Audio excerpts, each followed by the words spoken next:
absolutely terrified. One day I will be European champion. It's little things like that can help improve your performance and help get that little bit more edge over your opponent. No disrespect saying it, honestly, I don't mean it in any disrespect, but I would love to.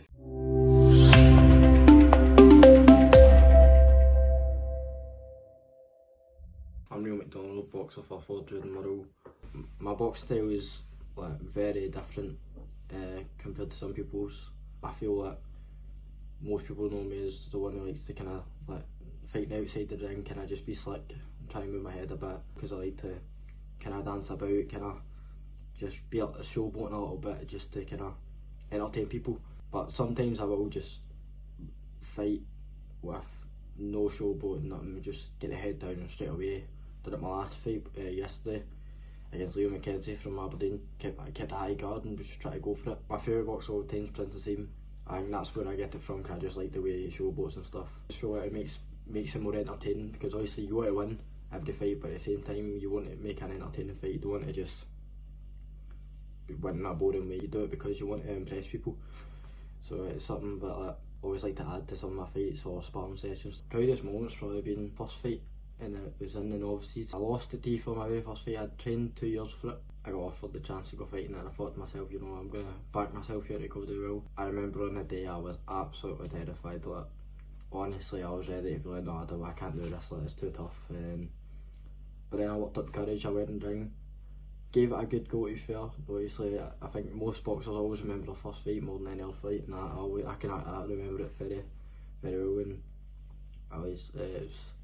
it was tough, and then I remember saying to myself after, I'm gutted I lost. And then it was the way I quit. I said to myself, I can't do this, like, I can't, like, after I lost, I was like, I'm clearly not about for this.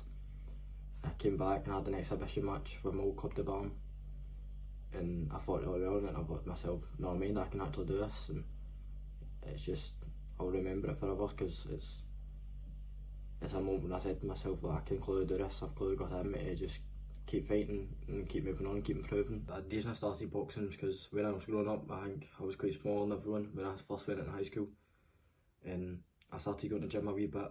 I didn't really see much improvement. One day I seen a boxing match on YouTube, and I thought to myself, like, it wouldn't be a bad idea to try it out. So I went to my local gym. I really started to enjoy it and had a couple of fights, and then I thought to myself, like, I really want to go big. Like, I want to go as high as I can. And I moved to a different club, Fairytale in Murrow, who've arguably been, like, so good with me and made me, like, reach my potential. But I'm not there yet, but we'll be there one day. And then, yeah, it's just, like, honestly, it just inspired. Is like, the reason I do boxing is because if I find a way I can, like, control my anger and, like, control everything, all the emotions in my head, and I can just get it out in, like, a positive way where it can make me win. I first heard about Southpaw socks. I was watching some of my pals fight in the novices last year, and I was talking to a professional boxer, Josh Campbell, and he was just talking to me about it. He was showing it off, and I said to myself, it's something that most people need, because it's little things like that can help improve your performance and help get that little bit more edge over your opponent. And you need to be comfortable when you fight. Like, you can't fight when you're uncomfortable, because it just makes it harder for yourself, and definitely it makes you more comfortable. And I would honestly, I would train in the socks. I would fight in them, because, you know, you want to be comfy. So yeah, I would always be up for wearing the socks. Right, so my routine on fight day, it's not actually that much. It's not actually that special. I show up, I'll check my weight as soon as I wake up. Then I head to wherever I need to go. Weigh in. After I weigh in, it's kind of, most people like to relax and stuff. I can't really, because when I'm about to fight, I need to kind of, no matter how long it is until I fight. Normally you do need to wait quite a bit, but I always just like to watch the fights on before me and just kind of see, like, where the judges and the refs, how they're kind of treating the fighters, and how strict and how loose they might be. But I feel like it's a key thing, like, where fighters are, like, just lying down and stuff. I just really couldn't do it, and it's something that I've always done. Like to, like, walk about the venue, just to kind of, like, get my body moving, and then I'll get called up and I'll be like needing to get changed, and I'll need to warm up, and then yeah, I'll go out and just perform, and it's nothing really that special. You shouldn't really be doing that much on your fight day, but yeah, I like to just keep it nice and casual. The hardest challenge I can ever face, and everyone does to face it, is staying consistent and just having the mindset that nothing's going to stop you. I think my mindset is I'll go in with anyone, I don't really care who it is, you know, I don't care how many fights I've had, I don't care the experience difference. That I think the main thing that can make you better than everyone is your mentality. You need to be consistent with your mindset, or you can't really do much. If you don't believe in yourself, how's anyone else meant to believe in you, and how you meant to perform? And I think you just always need to dream big, because people know me as one who've got an ego, or I believe highly in myself. It just all comes down to mentality and mindset, and you need to have a little bit of confidence in you. Outside boxing, I don't really do much. Like hobby wise, I just play football on a Saturday, and I think other boxers and stuff don't really know that I like to play football and all, and I'm actually quite passionate about it. I don't really train in football, I just like to play on the weekends, because it's something I think I've always done since I've been a wee guy. You know, it's always been beside me, no matter how hard I've been training at box. I've always made time for a game of football, and it's something I always do in my life, really. But it's one of the things where, like, it's two different sports. So when I do football, you know, I'm not really thinking about boxing. I can just kind of, it's a different type of passion. So it is when you play football to boxing, because in football's a team game, boxing's like it's just you and the other guy in the ring. It's just you against you. If I could have a fight against anyone, I'm like, there's no disrespect saying it, honestly, I don't mean it in any disrespect, but I would love to fight against my old club, the Barn, just because I think when I was at the Barn I was at an alright level, but now I feel like I'm so much better than what I was when I was at the Barn.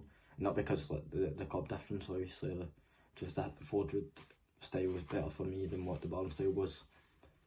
But I would love to fight for something. I would love to fight against someone from my old club, just to kind of show them what I can do now, and how far ahead I am than what I used to be. And it's interesting. I don't really know. I honestly, I don't really know any of the boys who fight for the Barn anymore. But I'm sure one of them would be able to fight me at my weight. So it would honestly, it would be interesting as well, because fighting against your old club, fighting against your old coach, it would just, it's one of the ones you'd be so up for it. And I could just imagine myself fighting against a Barn one day. But there's no disrespect, and it's all respect. And if you're going to start boxing, I'd say you need to make time for it. You need to be prepared. It's going to take over your life. I see some people who just do boxing just because they want to spar and stuff like that. I don't really care about fighting, but if you want to kind of make yourself proud and go and fight and try and make a name for yourself, it's going to take over your life, guaranteed. There's no way about it. It's going to take over your life, and it's one thing I didn't expect at first, but I should have realised it sooner. And that's something I wish someone told me that before it. So like, I would just be prepared for it, and just honestly do not be shy when you go in the boxing club, because that's where I was. But like now when I go in, it's just everyone's all pals and stuff. Even though you're a kid and you talk to a guy and you know you're going to try and take his head off in like half an hour, but at the same time it's all about respect, and just always stay humble. Never think you're better than everyone, because it's just not the right mindset to have. You know, like don't go into doing boxing because you want to be the hard man. Like, do it because it makes you happy. If you're going into a boxing gym to just try and learn how to fight, then just don't do it. It's just a waste of time for you, because there's no point in it. Like everyone I know who does boxing and takes it seriously, we do it because like we've just got a dream ahead of us, and we all dream big about it, and that's what makes us like different from every single person. Yeah, in a few years I hope I'll be British champion, European champion, all the big stuff. Honestly, I dream so big, and I know one day I will be British champion, one day I will be European champion, and it's a massive thing I've always thought about. It's something I've always dreamed about, and I know one day I will have it, and then one day I will do it. And I think honestly I want to go as far as I can in boxing, and you know the sky's the limit, and it all comes down to me. It all comes down to how hard I train, how much I learn, and how much I value everyone else, and see where I'm at and see what I can do better. I think the main thing that helps me, but if I like continue to dream big, is the way my coaches coach me, and the way they show me new stuff every single time I walk in the gym. It's a massive thing. Honestly, I could just imagine myself being British champion and European champion one day, maybe even go to the Olympics one day if boxing comes back in the Olympics, you know, maybe a Commonwealth. There's so many things in my head that I always just think about that I want to win one day, and I just want to prove to everyone, every single person that knows me, I want to just prove to everybody and prove to myself that like, I can be one of the best one day. Southpaw boxing socks are the best in the world. Subscribe now for more boxing content.